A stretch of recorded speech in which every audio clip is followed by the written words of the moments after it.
थोड़ा ध्यान से समझिए। हम लोग कल पढ़े थे गोलीय दर्पण से संबंधित कुछ डेफिनेशन पढ़ा गया था, जिसमें ध्रुव पढ़ा गया था, वक्रता केंद्र पढ़ा गया था, वक्रता त्रिज्या, फोकस दूरी, फोकस तल, ये सारा चीज़ पढ़ लिया गया था ना।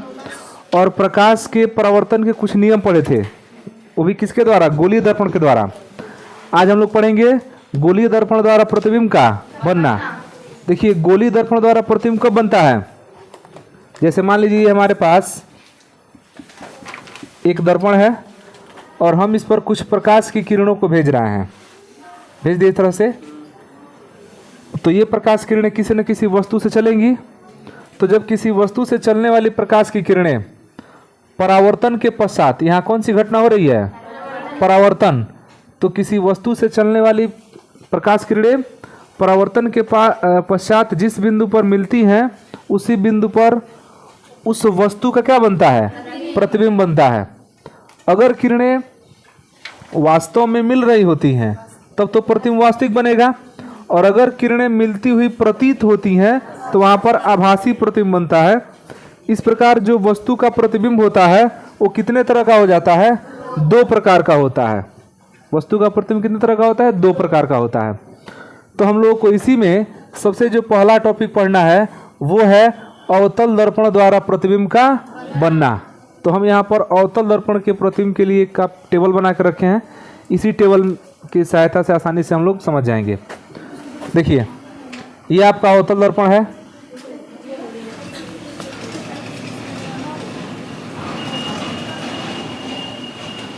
ये अवतल दर्पण हो गया। ये इसका क्या है जी? ध्रुव है। यहाँ पर फोकस ना होगा, यहाँ पर क्या होगा? सी हो जाएगा। तो सबसे पहली कंडीशन में ये ध्यान रखना है कि सबसे पहले कंडीशन में हम वस्तु को रखेंगे अनंत पर। वस्तु कहाँ रहेगा? अनंत पर। वस्तु की स्थिति अनंत पर। जैसा कि जो गोलीय दर्पण होता है ना, तो गोलीय दर्पण से वस्तु को अगर अलग अलग जगह पर रखेंगे, अलग अलग दूरी पर रखेंगे, तो प्रतिबिंब जो है अलग अलग प्राप्त होता है। तो उसी अलग अलग कंडीशन में सबसे पहले नंबर पर हम वस्तु को कहाँ रख रहे हैं? अनंत पर। वस्तु हमारा कहाँ है? अनंत पर। और जब वस्तु अनंत पर होता है तो उसमें से जो प्रकाश किरणें चलती हैं, उन किरणों को समांतर माना जाता है। ऐसा माना जाता है कि प्रकाश किरणें जब वस्तु अनंत पर होता है ना, तो उससे चलने वाली प्रकाश किरणें कैसी होती है? समांतर होती हैं। ध्यान देना, चलने वाली प्रकाश किरणें समांतर होती है। यहाँ पर समांतर आपतित होगा ये गारंटी नहीं है, चलती हैं समांतर। अगर समांतर किरणें चली और यहाँ पर भी समांतर आपतित हो गई, ऐसा हो सकता है कि प्रकाश किरणें समांतर चली और यहाँ पर समांतर क्या हो गई? आपतित हो गई। तो आप जानते हैं ना कि जब जो प्रकाश किरणें समांतर आपतित होती हैं वो मुख्य फोकस से होकर जाता है। कल पढ़ा गया था ना कि अवतल दर्पण में मुख्य अक्ष के समांतर आपतित किरण परावर्तन के पश्चात मुख्य फोकस से होकर जाता है। ठीक है, मुख्य फोकस से होकर जा रहा है। तो ये वस्तुएं, ये जो किरणें हैं, ये अनंत से आ रही हैं, क्योंकि हमारा वस्तु कहाँ पर है? अनंत पर। तो अनंत से प्रकाश किरणें समांतर चलती हैं, और वो प्रकाश किरणें अगर इस मुख्य अक्ष के समांतर आपतित हो गया तो परावर्तन के पश्चात मुख्य फोकस पर मिलेगा। और अभी हम बताए हैं कि परावर्तन के पश्चात किरणें जिस बिंदु पर मिलती हैं, प्रतिबिंब आपका वहीं पर बनेगा। तो बताइए, प्रतिबिंब कहाँ बनेगा? मुख्य फोकस पर। तो मुख्य फोकस को F से दिखाते हैं, तो प्रतिबिंब हमारा हो गया F पर। समझ में आ रहा है? प्रतिबिंब कहाँ हो गया? तो हमारा वस्तु है कहाँ पर? अनंत पर। प्रतिबिंब कहाँ बना? F पर। अब ये जो प्रतिबिंब है ये वास्तविक होगा कि आभासी होगा? वास्तविक होगा, क्योंकि वास्तव में किरणें मिल रही है ना। तो आपका जो प्रतिबिंब होता है ये वास्तविक होता है। ठीक है, वास्तविक होता है। दूसरा चीज की उल्टा होता है। प्रतिबिंब कैसा होता है? और अत्यंत छोटा, अत्यंत, तो उसको हम कहते हैं बिंदु आकार का। बिंदु आकार का। तो प्रतिबिंब की प्रकृति, उसका नेचर कैसा होता है? तो वास्तविक होता है, उल्टा होता है और बिंदु आकार का होता है। ठीक है। अच्छा, कोई ज़रूरी है कि समांतर प्रकाश किरण चला है तो यहाँ समांतर ही मिलेगा, ऐसा ज़रूरी नहीं है। हो सकता है कि प्रकाश किरणें समांतर न आए, ऐसा हो सकता है ना कि प्रकाश किरणें समांतर नहीं आए। तो प्रकाश किरणें अगर समांतर नहीं आती हैं तो मुख्य अक्ष के असमांतर आएगा, ये ना होगा। ये आपका ध्रुव है और प्रकाश किरणें अगर समांतर नहीं आई तो मान लीजिए कि मुख्य अक्ष पर इस तरह से आएगा, हो सकता है इस तरह का, हाँ, लेकिन वो चलेगा तो आपस में समांतर होगा, भले हमारे मुख्य अक्ष के समांतर हो चाहे नहीं हो। अब देखिए यहाँ मान लीजिए आपका एफ है, ठीक है, और इधर कहीं क्या है, सी है। तो यहाँ से प्रकाश किरण आया, टकरा कैसे निकलेगा, और ये किरण कहीं ऐसे निकलेगा,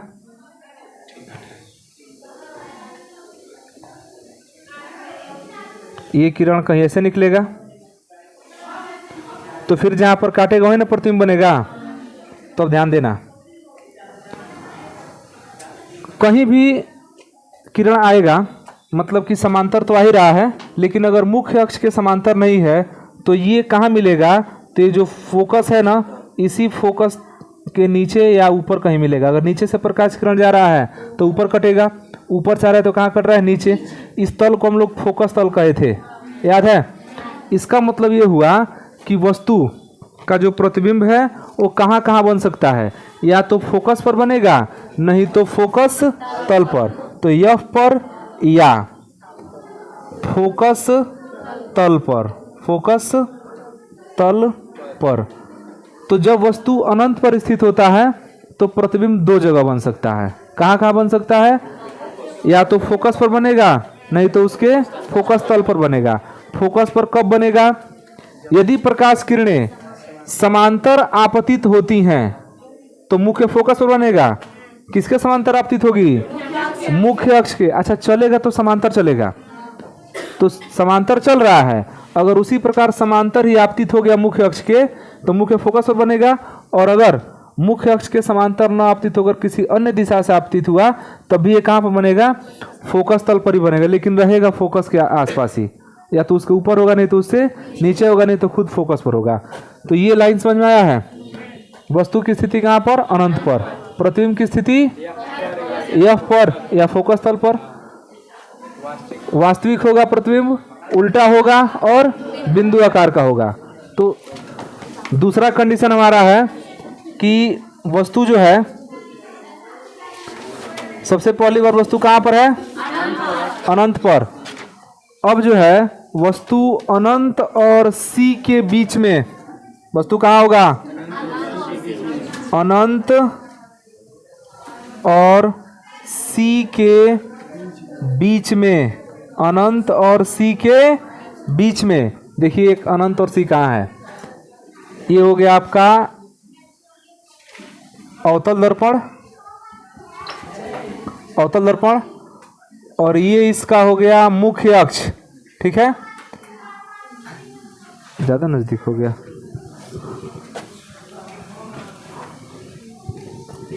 यहां बनाते हैं। ये आपका हो गया अवतल दर्पण, यहाँ पर ध्रुव हो गया, और ये हो जाएगा आपका मुख्य अक्ष न होगा। यहाँ पर क्या होगा, एफ होगा, यहाँ पर सी होगा, और थोड़ा सा और ले लेते हैं।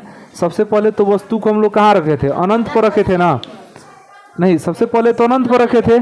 तो अनंत पर जब हम वस्तु को रखे थे इधर, तो प्रतिबिंब कहाँ बना था, फोकस पर या फोकस तल पर। अब थोड़ा सा वस्तु को नजदीक ले आ दिए, कहाँ पर, थोड़ा सा सी से दूर ही है, लेकिन फिर भी अभी अनंत और सी के बीच में कहीं है।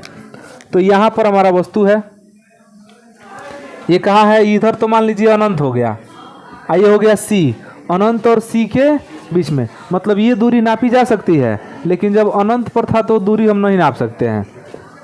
तो जब प्रकाश किरण यहाँ से चलेगा वस्तु से, तो एक प्रकाश किरण तो मुख्य अक्ष के समांतर होगा, एक प्रकाश किरण कहाँ होगा, मुख्य अक्ष के समांतर। देखिए जब भी किरण आरेख बनाना है तो एक प्रकाश किरण को हमेशा कहाँ लेते हैं, मुख्य अक्ष के समांतर लेते हैं, और ये कहाँ से होकर जाएगा, मुख्य फोकस से होकर जाएगा, और एक प्रकाश किरण को, अब तुम लोगों की मर्जी, या तो तुम सी पर ले लो नहीं तो एफ पर ले लो, जहाँ चाहो वहाँ ले सकते हो, या तो सी पर ले लो नहीं तो एफ पर। तो अगर एफ पर ले लेंगे तो ये यहाँ से फिर समांतर निकलेगा ना, कैसे निकलेगा, ऐसा समांतर निकलेगा। अब दोनों किरणें परावर्तन के पश्चात जहाँ एक दूसरे को काटेगी वहीं पर न प्रतिबिंब बनेगा। तो ये आपका वस्तु हो गया ए बी, आप प्रतिबिंब हो गया ए डैश बी डैश। समझा रहा है?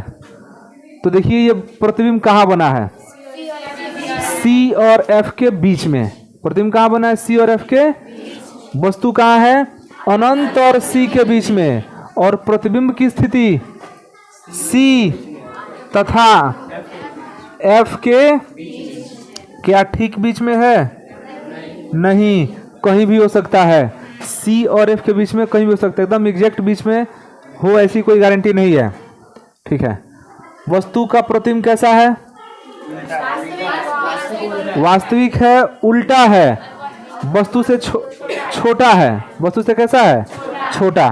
तो यहाँ पर जो प्रतिबिंब होगा ये होगा वास्तविक, वास्तविक, उल्टा और वस्तु से छोटा, वस्तु से छोटा। ठीक है। अब वस्तु को कहाँ रखा जाए, सी पर। ये आपका दूसरा नंबर के लिए हो गया चित्र। वस्तु कहाँ रखना है, सी पर। तो अब हमारा जो वस्तु की स्थिति होगी वो होगा सी पर। वस्तु कहाँ है, सी पर। अच्छा एक चीज देखिएगा, जब वस्तु अनंत पर था तो प्रतिबिंब एफ पर था, वस्तु को नजदीक कर रहे हैं तो प्रतिबिंब जो है ना दर्पण से दूर हो रहा है। अब वस्तु को और आगे करेंगे, प्रतिबिंब और दूर होगा। जैसे ही वस्तु को सी पर रखेंगे प्रतिबिंब ठीक उसके नीचे कहाँ जाएगा, सी पर। तो जब वस्तु को सी पर रखेंगे तो प्रतिबिंब कहाँ जाएगा, सी पर। प्रतिबिंब कहाँ जाएगा, सी पर। और ध्यान देना प्रतिबिंब का आकार धीरे धीरे बढ़ रहा है ना, तो जब वस्तु को सी पर रखते हैं तो प्रतिबिंब भी सी पर बन जाता है और वस्तु के ठीक बराबर प्रतिबिंब बनता है। तो अब जो चित्र बनेगा यहाँ पर उसमें ठीक हम कैसे दिखाएंगे, बराबर दिखाएंगे।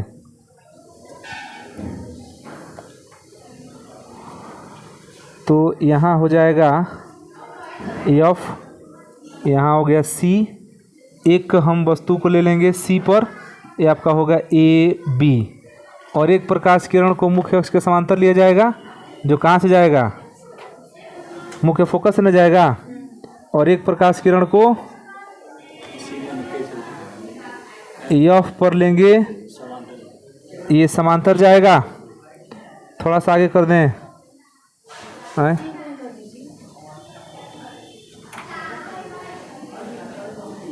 यहाँ पर है ना, ऐसे मान लो सी यहाँ पर है, अपने हाथ में है। अब हम नाप के थोड़ी बना रहे हैं, थोड़ा बहुत लाइन इधर उधर हो जाएगा। तो वस्तु कहाँ है, सी पर। प्रतिबिंब कहाँ बनेगा, प्रतिबिंब भी बनेगा सी पर। तो एक प्रकाश किरण मुख्य अक्ष के समांतर और एक कहाँ आ रहा है, मुख्य फोकस पर। तो जो मुख्य अक्ष के समांतर है वो फोकस से जाएगा और जो मुख्य फोकस पर जा रहा है वो मुख्य अक्ष के समांतर जाएगा। ये किरणें कहाँ मिलेंगी, सी पर ही मिलेंगी, वहाँ नीचे मिलेंगी। तो ये जो प्रतिबिंब बनेगा वो बनेगा ए डैश बी डैश। ये पॉइंट क्या है, सी। यहाँ पर जो प्रतिबिंब होगा आभासी होगा कि वास्तविक होगा, वास्तविक। और वस्तु के आकार के कैसा होता है, बराबर। अच्छा देखिए वस्तु को रखे हैं ऊपर, अब प्रतिबिंब बना है नीचे, इसीलिए हम इसको क्या कर रहे हैं, उल्टा कर रहे हैं। तो प्रतिबिंब बनेगा वास्तविक,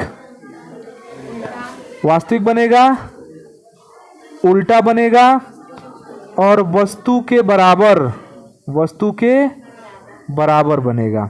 वास्तविक, उल्टा और वस्तु के बराबर बनेगा। अब कहाँ रखा जाएगा इसको, अब हम रखेंगे सी और एफ के बीच में। अब वस्तु को रखा जाएगा सी तथा एफ के बीच में, सी तथा एफ के बीच में। अच्छा वस्तु को तो हम नज़दीक ले जा रहे हैं, वस्तु को नज़दीक ले जा रहे हैं ना। अब प्रतिबिंब दूर जा रहा है तो वस्तु को हम और नज़दीक ले जाएंगे तो प्रतिबिंब तो और दूर हो जाएगा।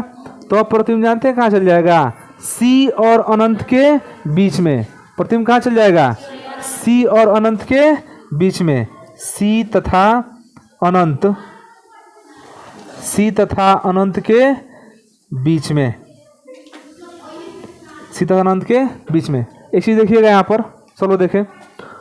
वस्तु था सी और अनंत के बीच में, तो प्रतिबिंब था सी और एफ के बीच में। अब वस्तु को रखे हैं सी और एफ के बीच में, तो प्रतिबिंब चला गया है अनंत पर, अनंत और सी के बीच में। देख रहे हैं? देखिए अगला पॉइंट हमारा है चौथा नंबर कि वस्तु कहाँ है? सी तथा एफ के बीच में, तो प्रतिबिंब कहाँ जाएगा? सी तथा अनंत के बीच में। देखिए यहाँ पर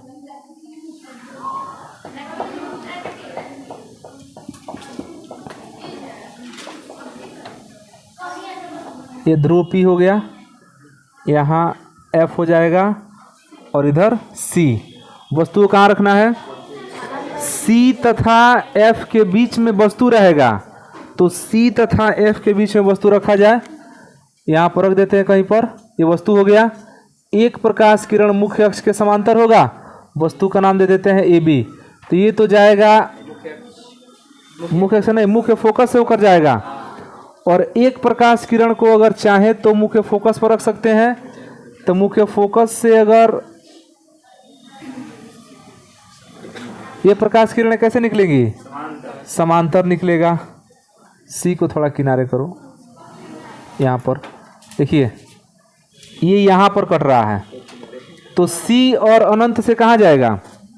सी और अनंत के बीच में। देख लीजिए सी और अनंत के बीच में अगर नाप करके बनाया जाए ना इस तरह से, एकदम जैसे ये दूरी और ये दूरी एकदम क्या होना चाहिए? बराबर होना चाहिए।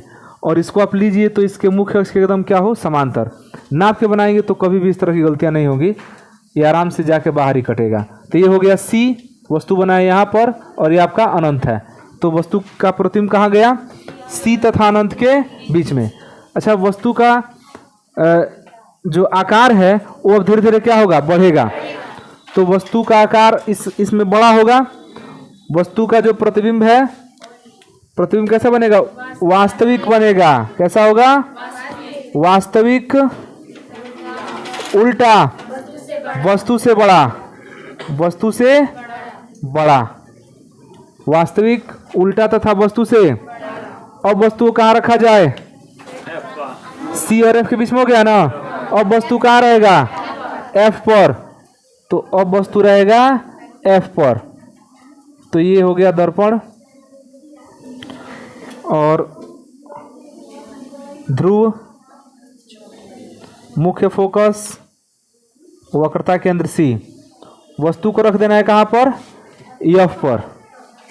वस्तु को रखना है एफ पर। ठीक है, तो वस्तु हमारा हो गया एफ पर। देखिएगा अनंत पर वस्तु था तो प्रतिबिंब बना है एफ पर, वस्तु को रख दिए एफ पर, तो प्रतिबिंब कहाँ जाएगा? अनंत पर। प्रतिबिंब कहाँ जाएगा? अनंत पर। देखते हैं अनंत पर जा रहा है कि नहीं जा रहा। तो एक प्रकाश किरण को मुख्य अक्ष के समांतर लिया जाएगा, तो ये जाएगा कहाँ से? मुख्य फोकस से। ये प्रकाश किरण मुख्य अक्ष के समांतर कहाँ जाएगा? मुख्य फोकस से। ठीक है, अब एक प्रकाश किरण को इसके वक्रता केंद्र पर लिया जाएगा, वक्रता केंद्र पर। तो सभी लोग जानते हैं कि जो प्रकाश किरण वक्रता केंद्र पर डाला जाता है वो उसी मार्ग पर लौट आता है ना। तो ये किरणें निकलेंगी समांतर। ये किरणें कैसे निकलेंगी? और समांतर किरणें जब निकलेंगी तो क्या कभी मिलेगा?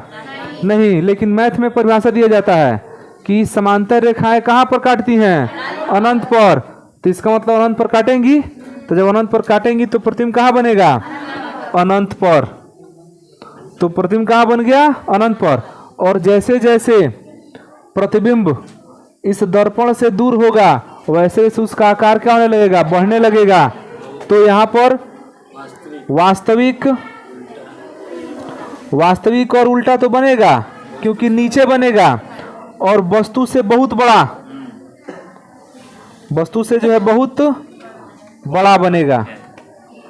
वस्तु से बहुत बड़ा बोल तो रहे हैं, 3 बार बोल दिए। वस्तु से बहुत बड़ा बनता है। ये आपका हो गया 6 नंबर। अब वस्तु कहाँ रखा जाएगा? एफ तक तो पहुंचा दिए हैं, एफ और पी के बीच में।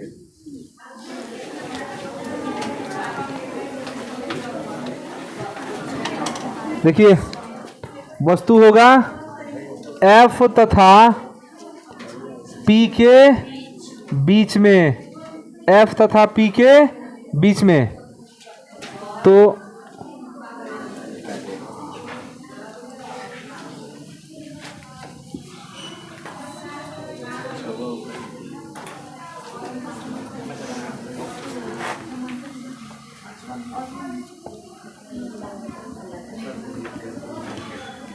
ये हो गया मुख्य अक्ष।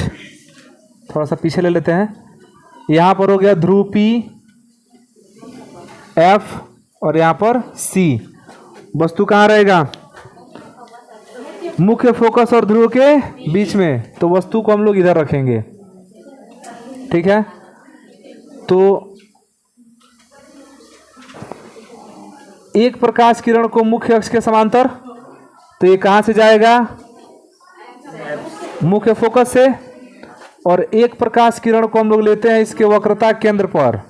तो वक्रता केंद्र पर जब प्रकाश को भेजेंगे तो ये जिस मार्ग पर गया उसी मार्ग पर लौटेगा, तो ये इधर जाएगा। ये बताइए, ये आगे मिलने का वो संभावना दिख रहा है? नहीं, क्योंकि देख रहे हैं इसके बीच की दूरी बढ़ रही है। बढ़ते बढ़ते ये बहुत दूर आगे निकल जाएगा और कभी मिलेगा नहीं। लेकिन इसको पीछे अगर देखें हम इधर, तो इधर ले जाएंगे तो इधर कहीं ना कहीं मिलेगा ना।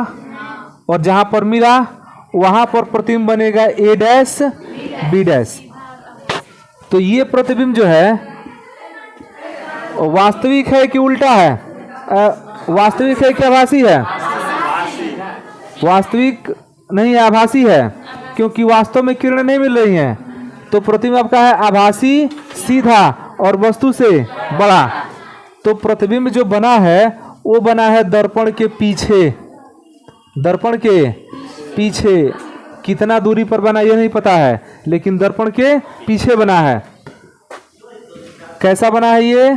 आभासी बना है, सीधा बना है और वस्तु से बड़ा। बहुत बड़ा नहीं ना है, वस्तु से बड़ा, वस्तु से बड़ा। तो ये हो गया 6वां नंबर। सुनो, अब हम लोग देखते हैं उत्तल दर्पण के लिए। ये तो अवतल का था ना। अब हम देखते हैं उत्तल दर्पण के लिए। तो उत्तल दर्पण में सिर्फ 2 कंडीशन होता है। पहला वाला जो कंडीशन होगा वो अनंत पर होगा। देखिए सिर्फ 2 कंडीशन से बनेगा। यहाँ पर एक उत्तल दर्पण पहले बनाइए। और उत्तल दर्पण में पालिश कहाँ होता है? अंदर की तरफ होता है। मुख्य अक्षीय हो गया, यहाँ पर ध्रुव हो गया, यहाँ पर मुख्य फोकस हो गया और इधर वक्रता केंद्र। तो प्रकाश किरण को बताइए कैसे भेजना है? मुख्य अक्ष के समांतर, क्योंकि हम वस्तु को कहाँ रखे हैं? अनंत पर। और अनंत से आने वाली किरणें समांतर होती हैं। तो अगर वो समांतर किरणें मुख्य अक्ष के समांतर आपतित हो गई तो परावर्तन के पश्चात प्रकाश किरणें मुख्य फोकस से होकर जाती हुई प्रतीत होती हैं। जाता नहीं है, जाता हुआ प्रतीत होता है। ये बताइए, एक ऊपर गया, एक इधर नीचे गया, क्या ये कभी मिलेगा? नहीं मिलेगा। लेकिन पीछे बढ़ाने पर ये कहाँ पर जाकर मिलता है? मुख्य फोकस पर। मतलब इधर कोई आदमी खड़ा है ना, तो उसको लगेगा कि वस्तु कहाँ रखा गया है? एफ पर, जबकि वास्तव में वस्तु कहाँ पर है? अनंत पर।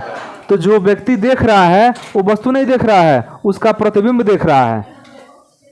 तो प्रतिबिंब कहाँ बनेगा हम लोग का?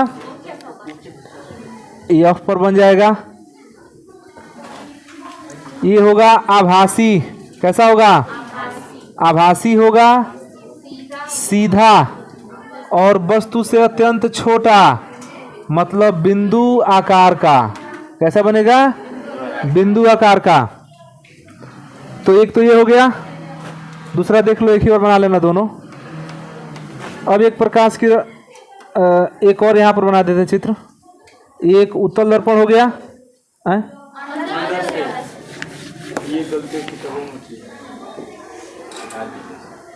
तो ये सुधार दो, तब मत सुधारो। ये आपका हो गया मुख्य अक्ष। देखिए यहाँ पर क्या होगा, ध्रुव, यहाँ होगा मुख्य फोकस और इधर होगा वक्रता केंद्र। अब वस्तु को देखिए, क्या अब हमारे पास कंडीशन है कि हम सी और एफ के बीच में रखें, चाहे सी से दूर रखें? इधर है ही नहीं कुछ, इधर है तो इधर हम वस्तु को रख नहीं सकते हैं। अगर रखेंगे तो परावर्तन होगा ही नहीं, क्योंकि उधर पालिश है। तो अब कोई दूसरा कंडीशन इधर बनने वाला है नहीं, सिर्फ अब एक ही बन सकता है। वो क्या बनेगा, अनंत तथा पी के बीच, अनंत तथा पी के बीच। तो इधर कहीं हम ले लेते हैं यहाँ पर, तो एक वस्तु ले लिया गया ए बी, और इसको यहाँ से चलने वाली प्रकाश किरण को कहाँ ले लिया गया, मुख्य अक्ष के समांतर। तो ये कहाँ से होकर गुजरेगा, इस पढ़े हो, मुख्य फोकस से होकर गुजरेगा, मुख्य फोकस से जाता हुआ प्रतीत होगा, ठीक है। और एक प्रकाश किरण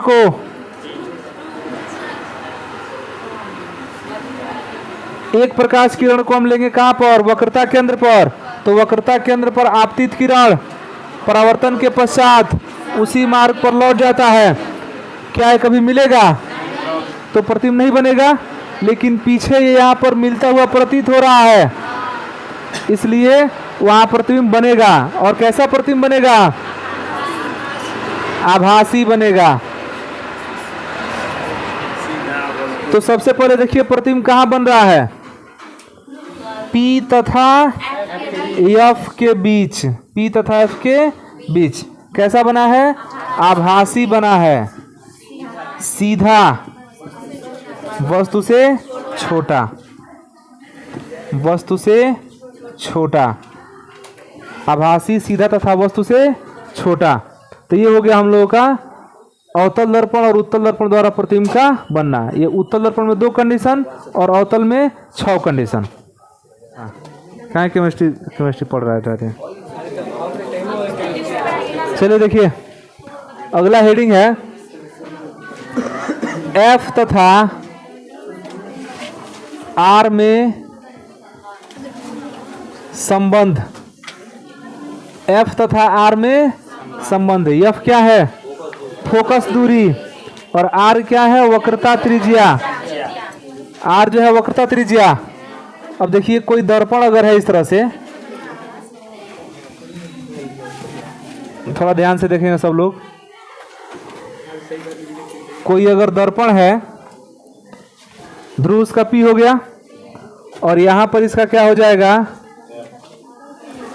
मुख्य फोकस F हो जाएगा, और इधर हो जाएगा इसका वक्रता केंद्र C। तो जब हम फोकस दूरी का डेफिनेशन बताए थे या मुख्य फोकस के बारे में बताए थे, तो हम कहे थे कि मुख्य फोकस जो है ध्रुव P और C के ठीक बीच में होता है, बताया गया था। तो C से लेकर P तक की दूरी R होता है, ये पूरा दूरी क्या होता है, R। और F से लेकर P तक की दूरी स्मॉल f होता है, ठीक है। तो जो स्मॉल f होता है वह वक्रता त्रिज्या R का क्या होता है, आधा होता है। F इक्वल टू क्या होता है, R/2। तो किसी भी गोलीय दर्पण की फोकस दूरी उसके वक्रता त्रिज्या के आधा होता है। तो निगमन हमको नहीं करना है इसका, ये निगमन 10th लेवल का है, वैसे भी इंटर में इसका निगमन है नहीं। 10 में तो निगमन किए हो गए। F इक्वल टू R/2, और जिसको निगमन करना होगा देख लेंगे 10 वाला किताब, उसमें निगमन किया है।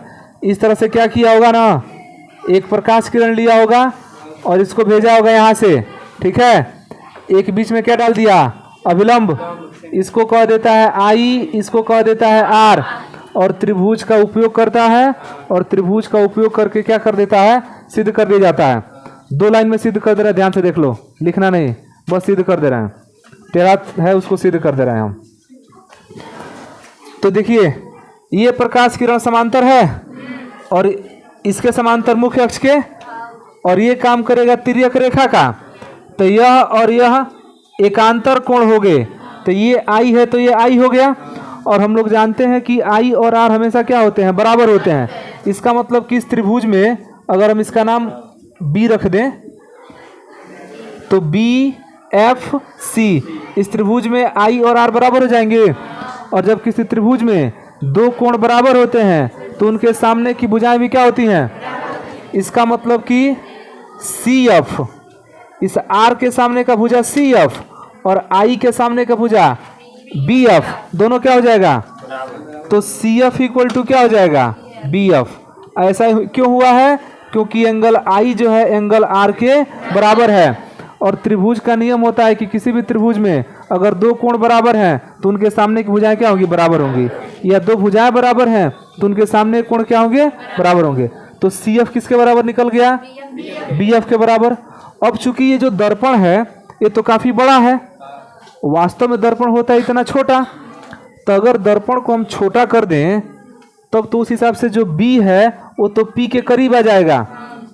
बी किसके करीब आएगा, पी के। इस तरह से कुछ होने लगेगा, इस तरह से यहाँ आ जाएगा। तो उस कंडीशन में जो एफ बी है ना वो किसके बराबर हो जाएगा, एफ पी के बराबर हो जाएगा।